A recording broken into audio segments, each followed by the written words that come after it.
Bonjour à toutes et à tous, j'espère que vous allez bien. On se retrouve aujourd'hui pour l'épisode 8 de la série des histoires blindées. La cible du jour sera le char anglais Vickers Mark I. Mais pour changer un peu, nous n'allons pas uniquement parler du char, mais plutôt de sa série, qui compte des variantes un peu moins connues. Allez, let's go!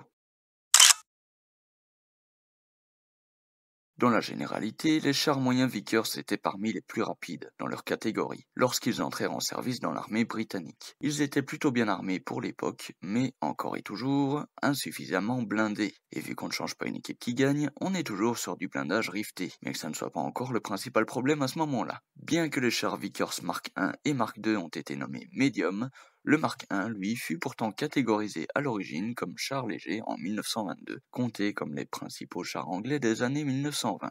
Le Mark I fut considéré comme le premier char rapide opérationnel, principalement aidé par sa suspension à ressort à lame. Alors attention, char rapide, bien évidemment pour son époque, parce qu'il plafonne à 21 km/h. Alors effectivement pour l'époque et en comparaison de ses prédécesseurs, il n'y a pas photo, à leurs yeux c'est un putain de dragster. Alors vu qu'ici on est sur une série de véhicules, on ne va pas trop s'attarder sur chaque variante, sinon on part sur une vidéo de 10 heures. Pour les passionnés c'est bien cool, mais pour le monteur c'est la corde au cou, et pour ma connexion c'est la guillotine. Bref. Du côté de sa fiche technique, il possède au niveau de son armement un canon de 47 mm à haute vélocité et 4 mitrailleuses Hotchkiss de 7,7 mm.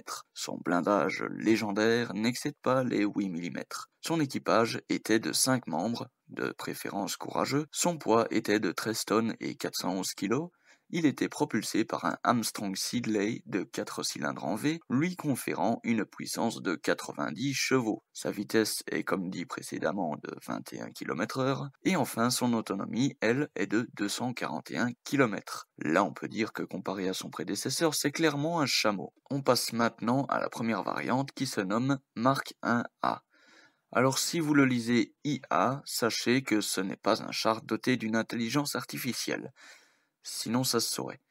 Il s'agit en fait d'une amélioration du Mark I sur laquelle le blindage ne serait plus de 6 à 8 mm, mais serait porté à 8 mm sur toute sa surface.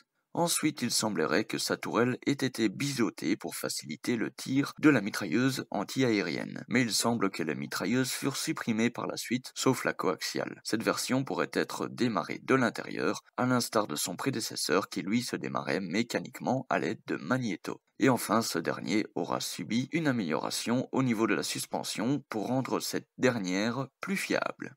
Nous passons ensuite à la deuxième variante, le Mark I CS. Alors non, ce n'est pas pour Counter-Strike, mais bien pour Close Support. Cette variante serait armée d'un mortier de 15 pounder, en gros 83,4 mm, quelque chose comme ça. Vient ensuite son successeur, le Mark II. L'armée britannique n'étant pas satisfaite du premier modèle, exigea vite toute une série de modifications qui donneront naissance à une nouvelle version de ce char. Le poste de pilotage était rehaussé et il avait eu droit à des protections pour la suspension et des ouvertures de ventilation, ce qui fit augmenter le poids. Le prototype du Mark II fut livré en 1925. Un total de 100 exemplaires fut réalisé par la firme Vickers.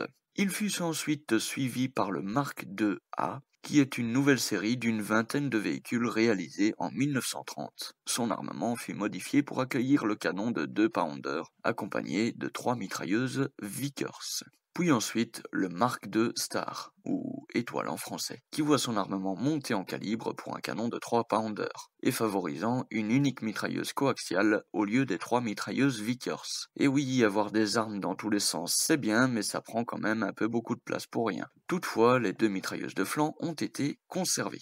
Ensuite nous avons Mark II Star, la revanche, puisqu'il y a ici le Mark II Two Stars, donc 2 étoiles en français. On peut dire qu'à l'époque, les Anglais se faisaient clairement pas chier pour nommer leurs variantes. En même temps que ton char s'appelle Jackie ou Chuck Norris, c'est pas le nom qui va influencer son efficacité.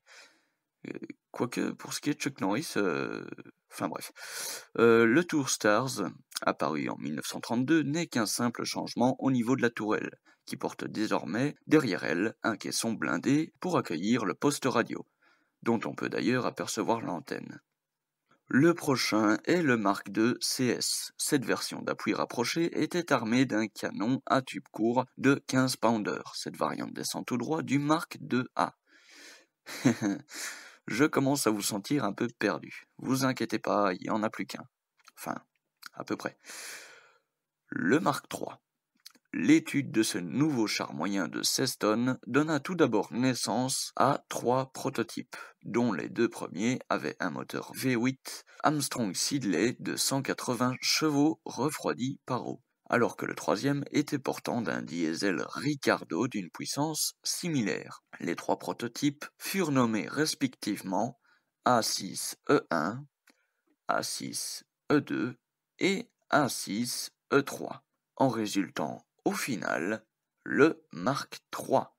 Et voilà, cela marque la fin de cet épisode exceptionnellement long. Dites-nous en commentaire si vous préférez que nous fassions des vidéos sur des modèles précis ou sur leur série comme ici. Moi je vous retrouve dans une prochaine vidéo, d'ici là portez-vous bien et je vous dis goodbye camarades.